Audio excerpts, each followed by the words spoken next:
Joseph Wesley gets 8 years for manslaughter. The deep freeze brings record low temperatures. And there's been another local death from H1N1.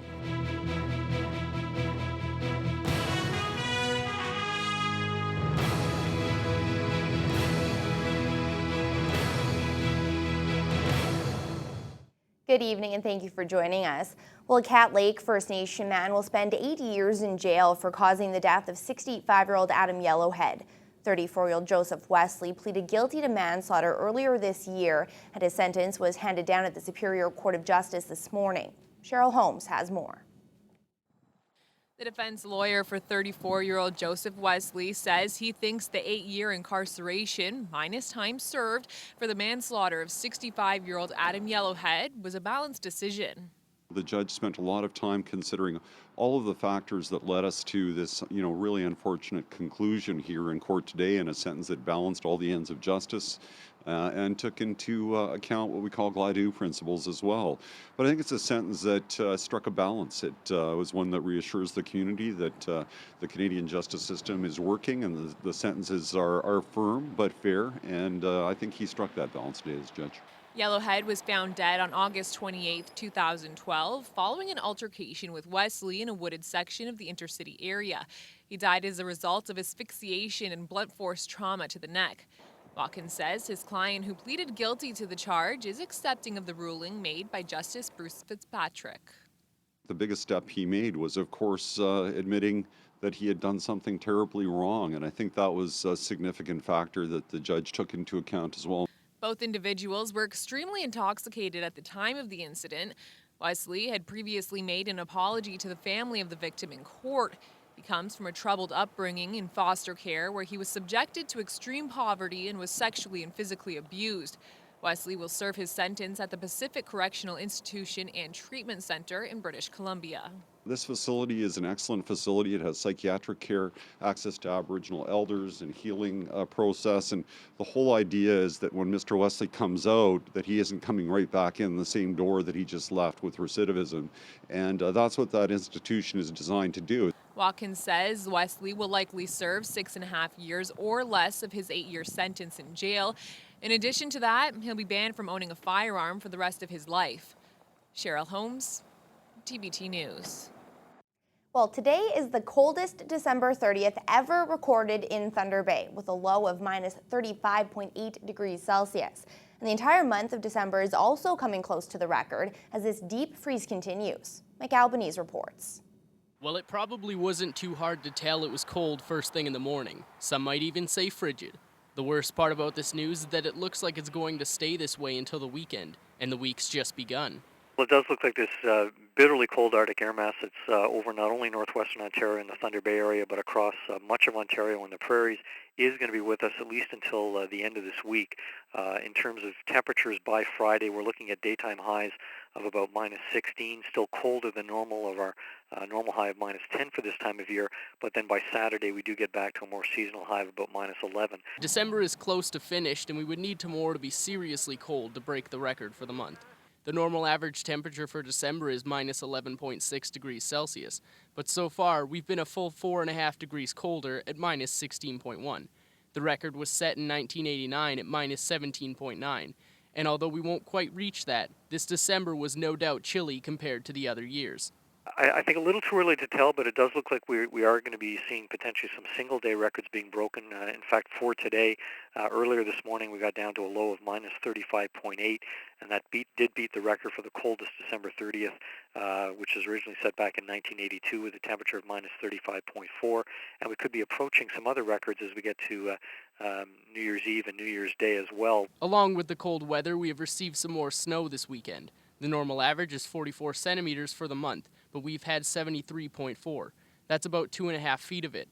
But it's not nearly enough to break the record set in 1968 at 120 centimeters. The word around town is people know it's cold, they don't favor the cold, but hey, we're Canadian, we can handle it. This length of time that we had the cold weather, it's really a long session. We're Canadians, right? We're tough, northerners, we'll get by. Don't think December is the only cold month, though. Dress warm. January 1st and 2nd are supposed to be below minus 35 as well. Mike Albanese, TBT News. And with the extreme temperatures, the Shelter House's street outreach plan shifted into high gear. The program helps the city's most vulnerable survive the winter cold. The 4-month SOS pilot project dispatches a van with seasoned staff to transport people between services and supply them with winter clothing, water, coffee, and other supplies. SOS project coordinator Shelby Henderson says in the 3 days since the program began, it has successfully transferred 16 people between facilities and provided services to people sleeping in outdoor encampments on 5 occasions.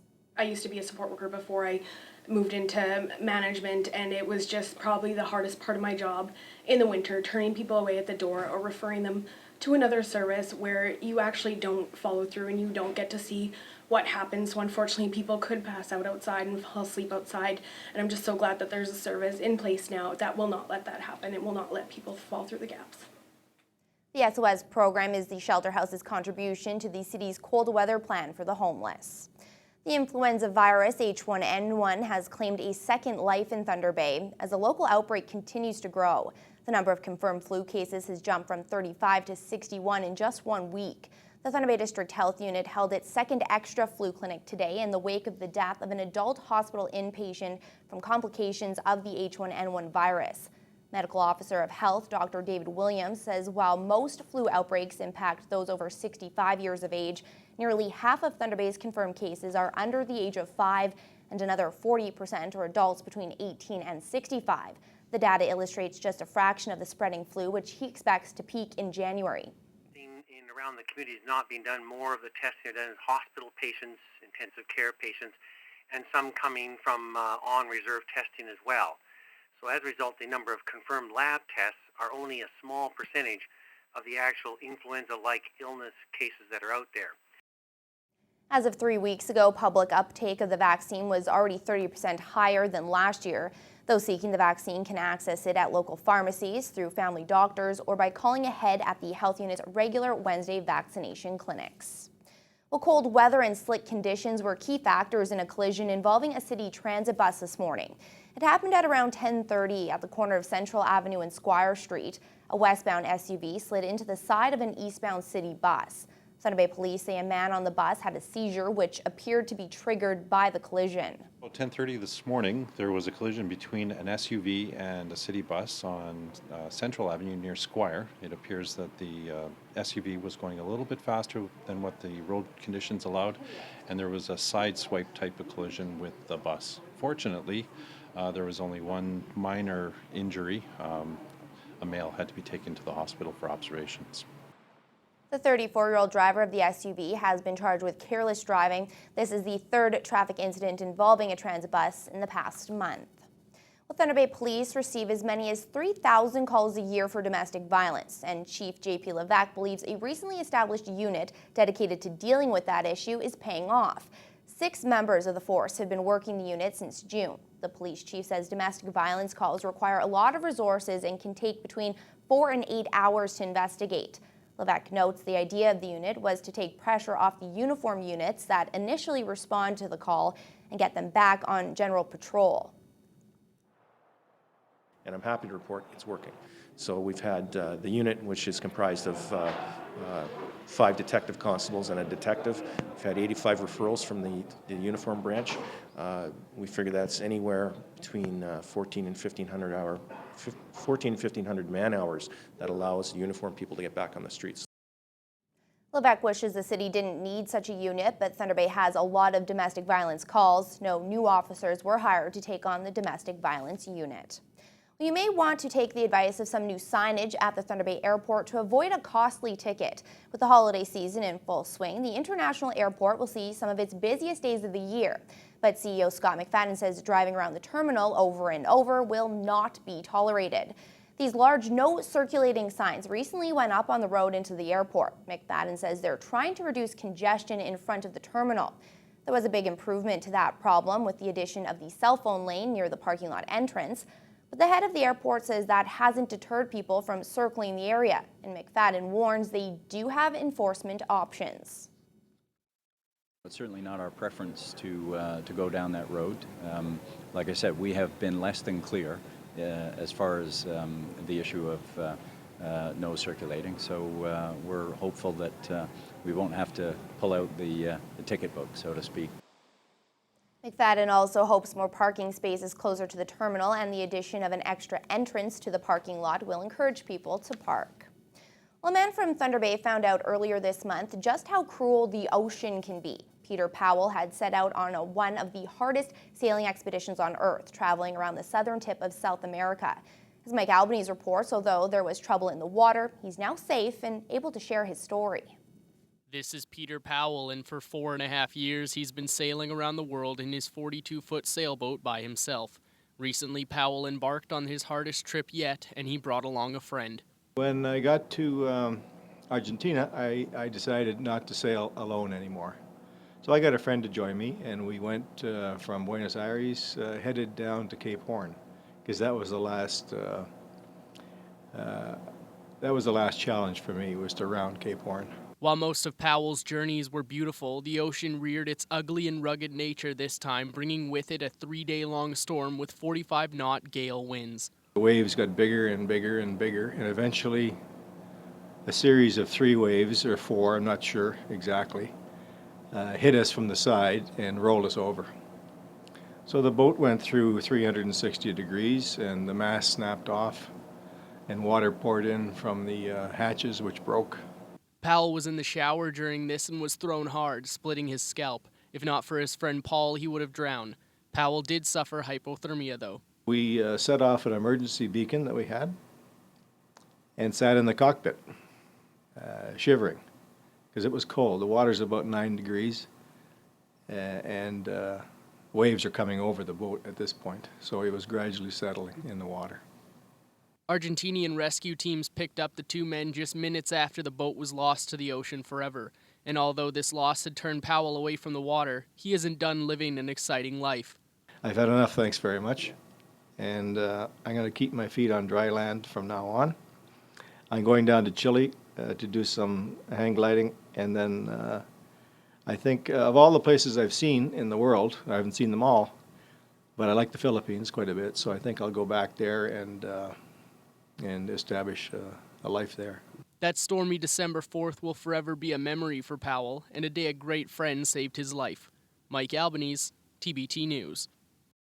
The Boys and Girls Club of Thunder Bay held its annual Family Fest this afternoon, but there was a second reason for getting everyone together. The Trillium Foundation presented the club with a grant of $76,000 to update the facility on Windsor Street.